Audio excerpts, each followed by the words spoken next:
अब हम लोग क्वेश्चन नंबर 8 सॉल्व करेंगे। क्या है देखिए, 15 सेंटीमीटर आधार व 10 सेंटीमीटर शीर्ष लंब वाले समांतर चतुर्भुज का क्षेत्रफल खाली स्थान है बोल रहा है। तो सबसे पहले आपको समांतर चतुर्भुज के बारे में जानकारी होना चाहिए। ये देखो, ये समांतर चतुर्भुज है ए बी सी और डी। अब क्या दिया है देखिए, इसमें 15 सेंटीमीटर आधार दिया है कि नहीं दिया है? तो इसमें आधार क्या है? A B. तो ये देखिए 15 सेंटीमीटर आधार हो गया। इसके बाद क्या बोल रहा है? 10 सेंटीमीटर शीर्ष लंब। तो ये देखिए, ये शीर्ष है, यहाँ से आप आधार पर ऐसे लंब डालोगे। लंब का मान नब्बेंश होता है ना, ऐसा। अब इसको कुछ भी नाम देना, तो इसको पी नाम दे दूंगा, तो ये क्या हो जाएगा? डीपी। तो ये डीपी क्या हो गया? शीर्ष लंब हो गया। ये कितना है बोल रहा है? 10 सेंटीमीटर। ये यही बोल रहा है ना। तो इस स्थिति में इस समांतर चतुर्भुज का क्षेत्रफल ज्ञात करना है। तो समांतर चतुर्भुज का, ये समांतर चतुर्भुज का क्षेत्रफल का फार्मूला क्या होता है दीपिका? आधार है ना गुणा शीर्ष लंब, यही होता है ना। तो मान को रखोगे बेटा। तो आधार का मान कितना है? 15 सेंटीमीटर। ये देखो 15 सेंटीमीटर। और शीर्ष लंब का मान कितना है? 10 सेंटीमीटर। 10 सेंटीमीटर। ये तो 15 का हम कितना होता है? 50। और सेंटीमीटर सेंटीमीटर वर्ग सेंटीमीटर, ऐसे भी लिख सकते हो। तो ये देखिए आपका समांतर चतुर्भुज का क्षेत्रफल कितना आ गया? का क्षेत्रफल बराबर 150 वर्ग सेंटीमीटर। तो कौन सा ऑप्शन सही है? ये वाला कि ये वाला? ये वाला। तो यहाँ लिख दोगे 150 वर्ग सेंटीमीटर, ये ऐसे लिख दोगे। अब देखिए ये वाले सवाल को, एक कार 3 घंटे में कितना चलता है? 600 किलोमीटर। तो 5 घंटे में कितना चलेगा? तो यहाँ पर आप देखिए दो राशि है, एक समय है और दूसरा क्या है? किलोमीटर।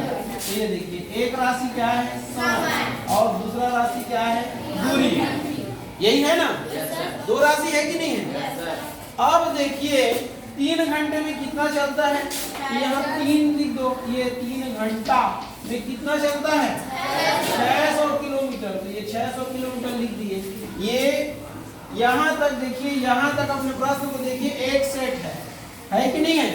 ये एक कार 3 घंटे में 600 किलोमीटर चलती है। इसको प्रतीकात्मक रूप में ऐसा लिख दिए ना। अब आगे दूसरा खंड क्या बोल रहा है? 5 घंटे में कितनी दूरी चलेगी? तो यहाँ पर दे दिया है 5 घंटा, और कितनी दूरी चलेगी उसको नहीं दिया है। नहीं दिया है ना।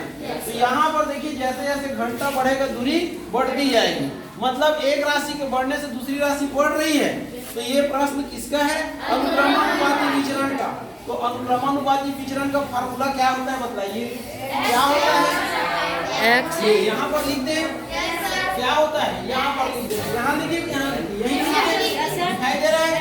तो ये देखिए x1 y1 बराबर x2 y2, यही होता है ना। तो यहाँ पर अब आपको देखना है, ये क्या है? ये वाला क्या है? x1। ये वाला क्या है? y1। ये क्या है? x2। और यहाँ क्या आएगा? y2। आएगा कि नहीं आएगा? तो देखिए x1 का मान कितना दिया है? 3। तो x1 का मान 3 रख दीजिए। फिर देखिए y1 का मान कितना दिया है? 600। तो y1 का मान 600 बराबर x2 का मान कितना दिया है?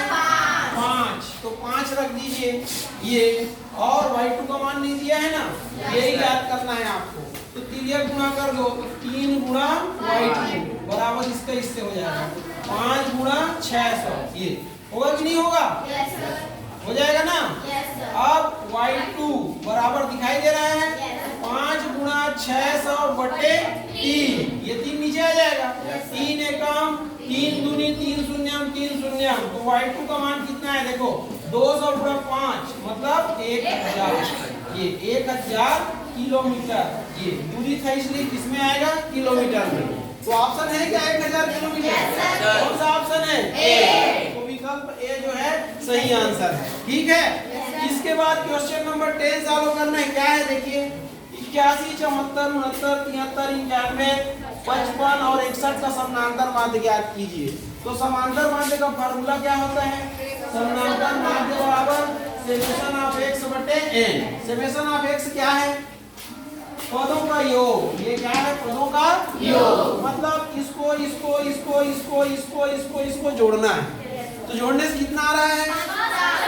504। तो यहाँ पर आप लिख देना बराबर करके 504 दिखाई दे रहा है ना? उधर देखना है भाई, ठीक है।